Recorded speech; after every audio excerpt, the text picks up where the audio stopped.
there, welcome to episode number 107. We're almost at 110. This is insane. I'm your friend, your pal, Kelly Zemnikas. This is It'll Be Fine, the socially distant baking food chat show. And today, I'm very excited for today's treat. We get to dip a little bit into my French roots. Oui, je sais, oui, oui. Et aujourd'hui, on va faire Tarte Tatin. Oh, incroyable. Bibliothèque. I'm kidding. I actually can speak French. I'm really excited to do this dish. We're bringing back our friend the apple, using a Honeycrisp apple for this one.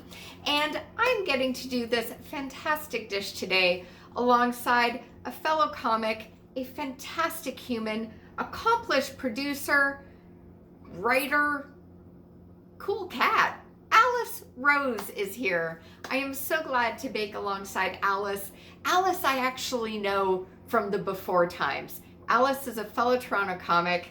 I adore her. I think she is fabulous, and I'm super glad we are doing this today. This was Alice's suggestion, and I give a thumbs up. Bon choix. Bon choix. Alrighty, and on today's show, because it is a new month and we are offering love and attention to two new organizations, as you know, our second pick for the month of February is the NAACP. Now, they have been around since 1909. It's insane. And they are the largest civil rights organization in the US of A. So please check them out. Info is in the show description. Learn more about them, volunteer if you can, donate if you are able. All right, friends, t'es prêt? Un, deux, trois, Tarte Tatin. It's going to be fine. Pamplemousse.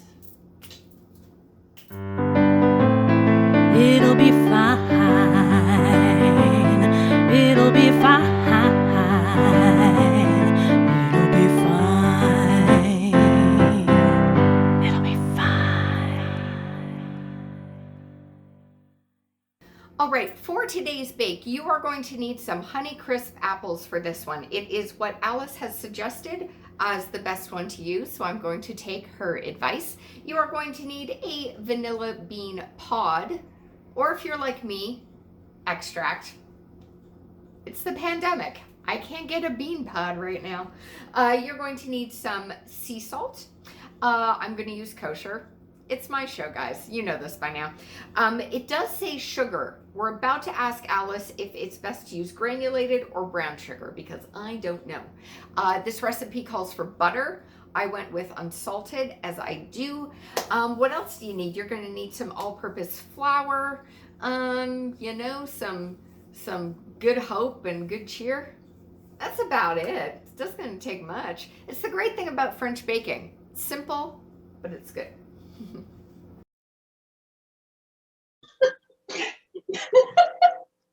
I love it. And I'm glad you like it. We didn't plan our outfits, but I like wearing Blue Jays blue. Hey, I like that. Yeah. I'm just going to full screen this so that I can see you. Yeah. Bring this over. Great. This is exciting. Yeah, I'm so excited for this. I've been wanting to make a tarte tatin forever.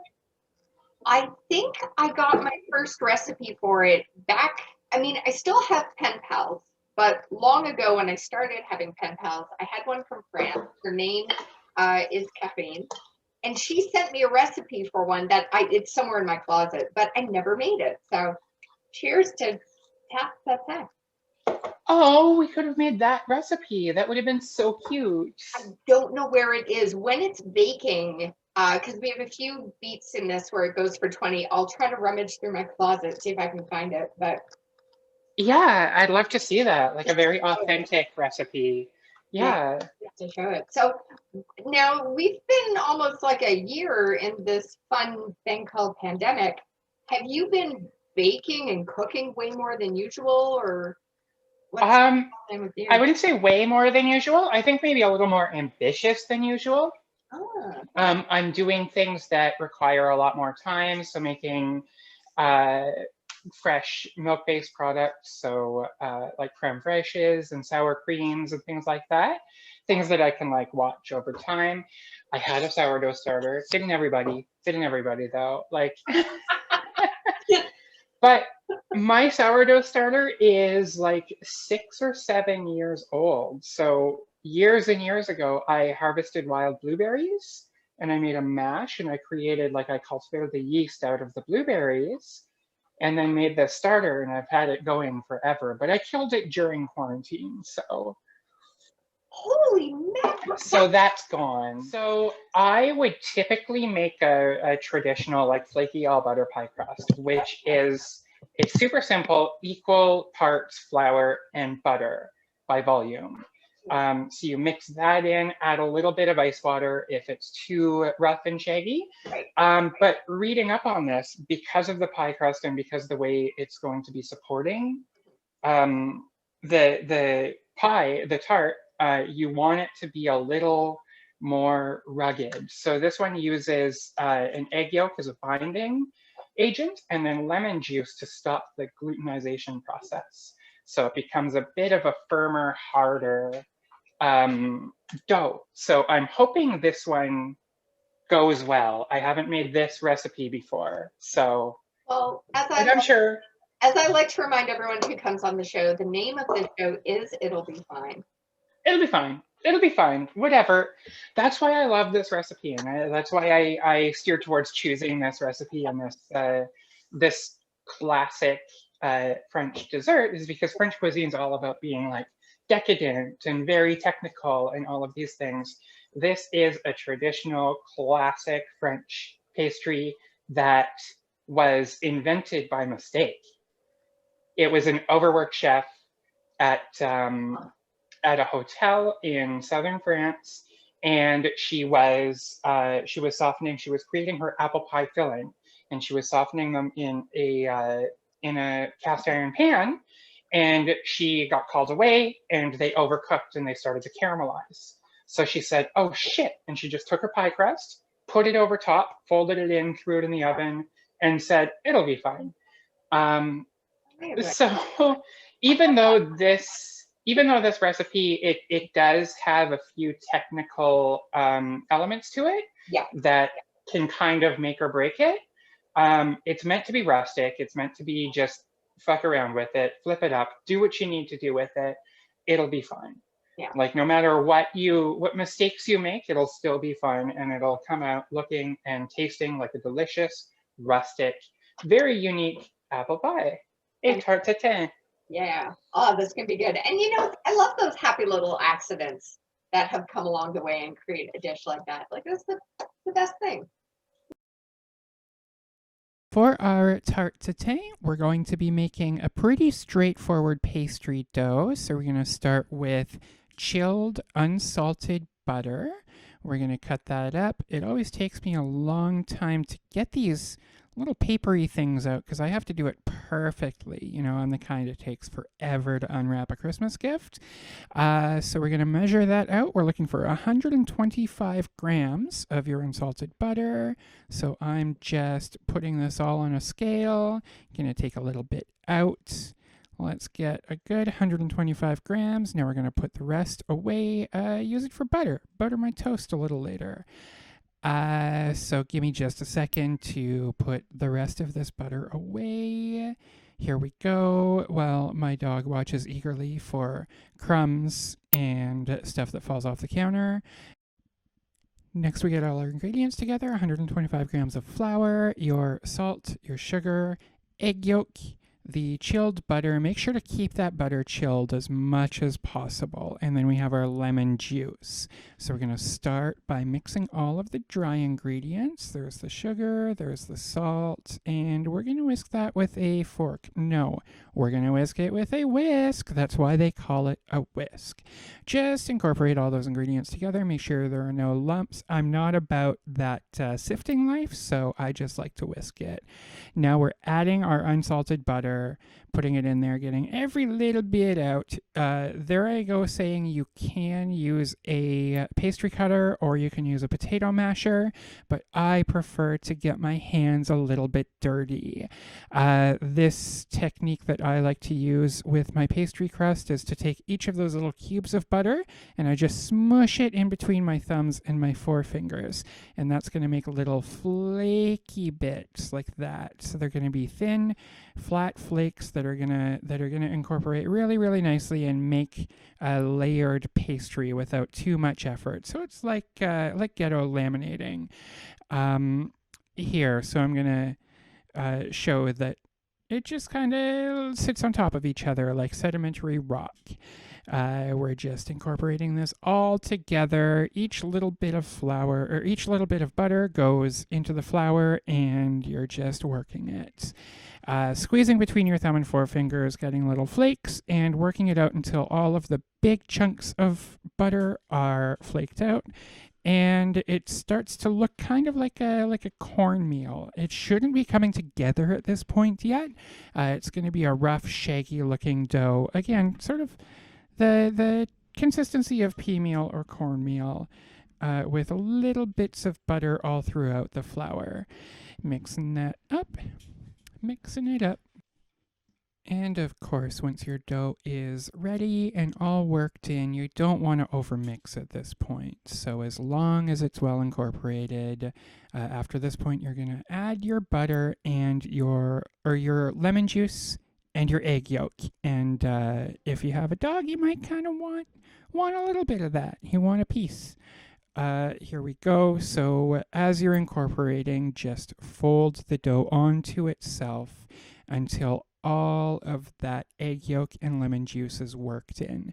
This dough I find was a lot stickier than doughs that I usually use, but I had faith in the recipe, and I at this point I should have probably added a little more flour, but I thought the recipe would be good on itself. So after that, you always keep your dough chilled so that the butter doesn't melt into the flour.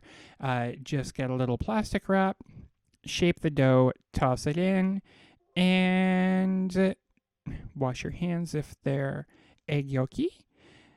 Then just wrap that up nice and tight. I like to curl it, get a really, really nice wrap, and then a little pigtail, little bow-looking dough there, just to make sure it's sealed. And then you can refrigerate it for at least 2 hours and up to 24 hours. Most food that we know commonly today was invented because of an accident. We wouldn't have alcohol if people didn't accidentally ferment their fruits. And I love wine, so Yeah. Yeah, as an Eastern European gal, we like our booze. We're grateful for that accident. yes. All right, so let's get to melting our butter, which we got to do first. Yes. Yeah, I've got mine on my screen. So, here. yeah, I have everything set up here. So I have butter Amazing. and the sugar. I've weighed that out already. Now, one question I did forget to ask you beforehand. I've got them both. Is it better to do brown sugar for this or granulated? Granulated sugar. Okay. Yeah, it would be a white sugar because we're creating a caramel and we don't want the molasses to mess with it. All right. Yeah, so we have all of our ingredients, the apples, lemon juice in the apples, unsalted butter, 75 grams, 200 grams of sugar, vanilla. I didn't get a vanilla bean because I don't make money. Yeah, I don't make money right now. High five, nor did I. I just have this huge thing of vanilla. We're just gonna pour some in. Amazing. Cool. Yeah, so we'll start by melting the butter. Yeah. Got mine going here. So, beginning with your cast iron pan. Yeah. Put the butter in. This is my debut of my cast iron. I Yes. a new one. This is so exciting. Have you had a chance to season it? It came seasoned. Pre-seasoned? Yeah. Beautiful. So I was. How lucky is that? I know the fellow I like was like, "Have you seasoned it?" And I said to him, I was like, "I love that you know if I need to do that. We're a good match." I love that. I wish I had a little hot plate so that I could do it here. You can't really see my stove Okay. is back here. That's fine. I got my other one set up. Let's see. So I'm going to put my sugar in now. Yeah. The way Gordon Ramsay does this is really interesting. So he'll just have room temperature butter and he'll pat it on the bottom of the frying pan, then sprinkle the sugar evenly. And before it's even heated, he puts the apples in, or the pears, or whatever he's doing, and then cooks it all from there. Oh, wow. And then it caramelizes. But I'm worried because the different sugars. So Right. That's fair. Yeah. white sugar is glucose, and that reacts at 160 degrees Celsius, which is a bit higher than any other fruit or any other sugar, which reacts at 110. So I want to make sure we're getting a good caramel going before we add the apples, because when they start to release the juices, you don't want them touching the heat of the pan and burning. Oh, okay. So I think unless you're Gordon, or unless you're a very experienced chef, caramelize your sugars before you add the apples. I'm gonna add it in here. Actually, I'm gonna wait, since I'm using distilled vanilla. Since I'm using the extract, I'm gonna wait until a bit later because I don't want it to burn off. All right. So I am good. So should I be adding my apples now? Yeah, if they're melted and they're about 110 degrees, as long as it looks like a liquid, you can start placing your apples in. Yeah, I'm definitely. I'll just show the friends at home. I'm at liquid stage now. Okay, I'm still waiting. I'm at Play-Doh stage. Smells so good. Oh my God. Oh, I know. Smells so good. Are in. Let me just look at this. So I'm going to turn the heat down, and then To a lower setting, yeah. okay. And then I'm just gonna turn this over and over, get the apples coated.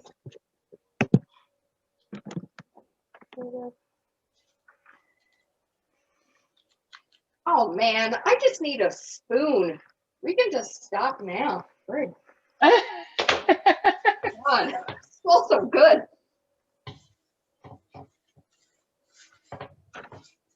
Oh, Lord. Do you remember what the first dish you ever baked or cooked with? Grilled cheese. Nice. I had a class in grade 6, I think. Okay. It was like an elective lunch hour class where they would teach crafts, or they would have arts, and I took a cooking class, and it was just a bunch of little kids cooking on hot plates, and we made grilled cheese sandwiches. Awesome. And I still love making them to this day. So I do. One thing I started doing, I wouldn't say it might have been about this time last year before the world shut down. But I happened upon a recipe for potato latke grilled cheese. Oh my God. Oh, Ooh. It's good. You make your latkes, you make your grilled cheese, and you call your doctor. That's good. It's a great Oh shit. Whereabouts did you live in Africa? How long were you there? Uganda. I lived there for a year. I was working with a human rights NGO. This was during university, so I took a year off, combined my co-op with a fellowship, a design fellowship at this NGO. And yeah, I worked with like human rights advocates and lawyers and journalists and learned how to help them defend themselves at borders and all of that kind of stuff. Yeah. Cool. So in my past life as a graphic designer. Okay. So I prepped my apples yesterday. Amazing. I have them here. This is a little technique that I like to use. So I have it in a pitcher. You can use a bowl, a bucket, a pitcher, whatever you have. And just to make it airtight, put a Ziploc bag on top and then fill it with water. So then that keeps everything from drowning. Oh, cool. I like that. That's it. This stuff, I don't know how well you can see it, but I have the radial Yes. design here. And I've pulled up a little bit of caramel. So you can just eat that and it's delicious. I did. Okay, so yours is back on low heat. Yes. And it's been simmering for a little bit. Yeah. The recipe says cover with a large sheet of foil and cook for 20 minutes until the apples are tender but not mushy. Yeah. Great. So we'll just watch this for 20 minutes. All right. Leave that there. Yeah, so I produce a live stream Dungeons and Dragons comedy podcast. So we stream it live every second Monday at 7:30 from our YouTube and Twitch channels. So follow us, subscribe to our... Ooh, it's starting to blister a little bit. Hey, I like that. 1 second. Now I need to confess. Dum Dum here thought it said, and I've seen this dish, and I know it should look like yours. I fucking did cubes, Alice, but that's just Kelly. It's Kelly. That's why you had it off screen the whole time. I cubed. Okay, so that would be why it's cooking so quickly as well. No, also your stove. Just try to strain the apples out into another bowl, keep the liquid, and simmer it down because you're gonna want that caramel in there. Right. Okay. I'll do this. As my father would say, this is the Latvian way of doing something.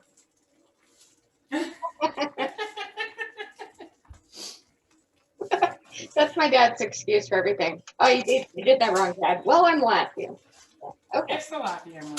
Yeah. Latvian. So I don't need to add the salt in yet. That's going to be once things are cool. No, the salt you can sprinkle over top Okay. later on. Later on. Okay. Yeah, you don't want to take them out unless you absolutely have to. So as an option, if there's still a lot of liquid and it's not cooking down, and your apples are starting to fall apart, you can pull the apples out, sprinkle them with salt, and then you can reduce the liquid inside of the pan. But that's like only if necessary. Right. So As people add things to a family tree on that ancestry site, I've got to figure someone made a mistake along the line, because I have John Cabot in my family tree. The dude who discovered Newfoundland? yeah, That can't be right. That can't be right. Yeah, I've got- that ain't right. It's on my mother's side. I've got a number of relatives from France, and then there was one branch that went to Italy. So I clicked on it, and this name popped up with a crest. I was like, that can't be. Is this another John Cabot? Is this, yeah. Was it sound like the Smith name of that time period? Like, oh no, I'm not that John Cabot. Yeah. There's one- No. No, not of Cabot Trail fame. No. We are the other Cabots. Yeah, the Cabot Cafe. They're gonna bring, yeah. Yes. I don't know. We're actually the illiterate carrots. We just. So do you think I'm good to add my apples to this? Yes. Yeah? Okay. Definitely. As long as it's thickening up. Yeah. It'll continue to thicken. And I'm adding my apples off of the heat, correct? Yes. Yeah. Okay. We're done with the heat for now. All right. This is about the time where we're going to want to preheat our oven. Okay. To 485. 220, 430. 425, 430. Okay. Okay.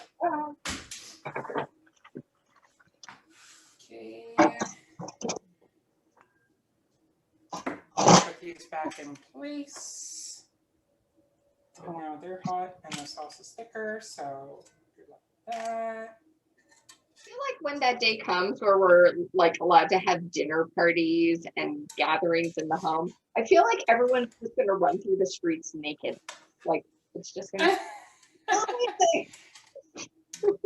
I'll be perfectly honest. I was one of those people who was like, I'm an introvert. This suits me just fine. And although the second wave has hit me a lot harder than the first, Yes. I still, my biggest anxieties are about returning to business as usual. Returning to going out and seeing people and performing in crowded spaces. And I am developing a bit of an agoraphobia. And I feel like that's going to be the case for a few people. I'm glad you mentioned that because it makes me feel less alone in that. I've seen, I've had to have some medical appointments. I've seen family, and as soon as I'm back, I go into like a full-on terror, like anxiety attack because I'm like, oh my God, was everyone healthy? Is everyone okay? Am I okay? It's exhausting. Yeah, it really, really is. Yeah. So there's my finished product. Here's mine. So with that. Wow. All right. Beautiful. Gorgeous. So shall we grab our dough or is it salt? Salt first. Okay. So a little tip, if your dough feels like it's becoming soft, just pop it back in the fridge for a little bit. Okay. Throw it in the freezer, and that'll firm it back up again.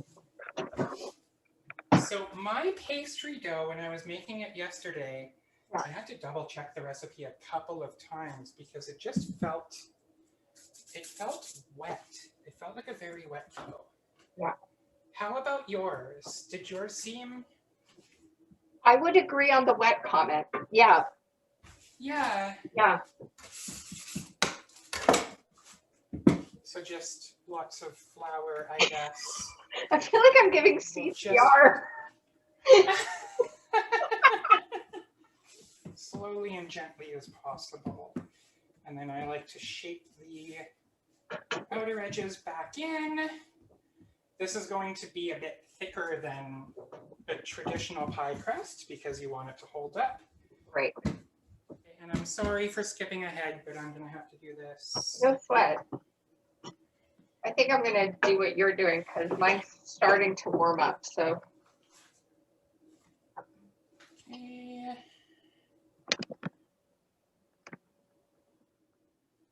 Bring the apples out and tuck under.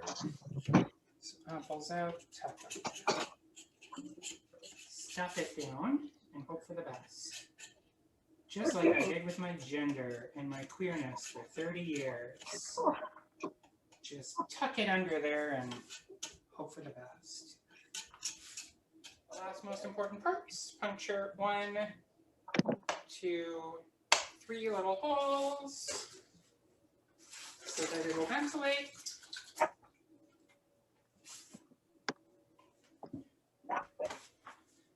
Alrighty, in she goes. This is what she sent me. Oh, wow. So it's actually raisin and prune. Oh. Yeah. Interesting. And then I found my favorite one she sent me, the Fields of Lavender. Oh, beautiful. I love that. I've had this. These are prune, so it's like a butter tart. I'd be willing to give The this butter a try. Tarte Tatin. Yeah. I'd be willing to give it a try. I tried because it was free. Airplane pizza. Don't do it, friends. Oh no. Oh no. Yeah. Some of that Yes. caramel glaze. I have some stuff here, and that's good stuff. I want to use it. Yeah. So I'm just heating it back up, and I'm going to throw a bit of, I guess the best thing to use for this would be cognac, but she ain't bougie. I've got some Crown Royale, so I'm just going to deglaze with that. Perfect. All right. Let's give this a whirl. All right. Itadakimasu. That'd Oh, fuck, good. Okay. Okay. This whole damn pie is mine. I'm gonna try. I'm not sharing this. This is amazing. Oh, Oh, God. It's good. oh. It's giving me a sense of euphoria. The apple is so, The apple, the butter, the flakiness of the pastry. the pastry. This is like that hotel bed when you go on vacation and you just sink into it. Oh, it is. It's a fluffy. I Oh, love this texture. It's a little more chewy, a little more hearty than a traditional apple pie. I'm crying. This is so The crust, as hard as it was to work with, I think that lemon juice really, really helped to make it a flaky, buttery, really crunchy crust. I love how it darkened Oh, and I love glazed on the outside edges. those little extra chewy bits that are just a little more done. Such a good little bite. Oh, Mm-hmm. Mm-hmm. oh my God. Hands down. This is how I'm making apple pie from now on. Oh my God. Oh, this is Even if it looks like this. This is, oh, oh, I need milk, first of all. oh my God. Yeah, milk would be good. Yeah. Thank you. This was But so, as I was saying, like I was expecting it to be a lot sweeter than it was, but I think with the salt and with the butter and the flakiness, it's perfect. It's perfect, and I can eat 2 or 3 slices now. Oh, this was such a delight. Thank you so much. Thank you. It's amazing. I would not have otherwise made this, so I'm glad to have the opportunity. I won't forget this for a while.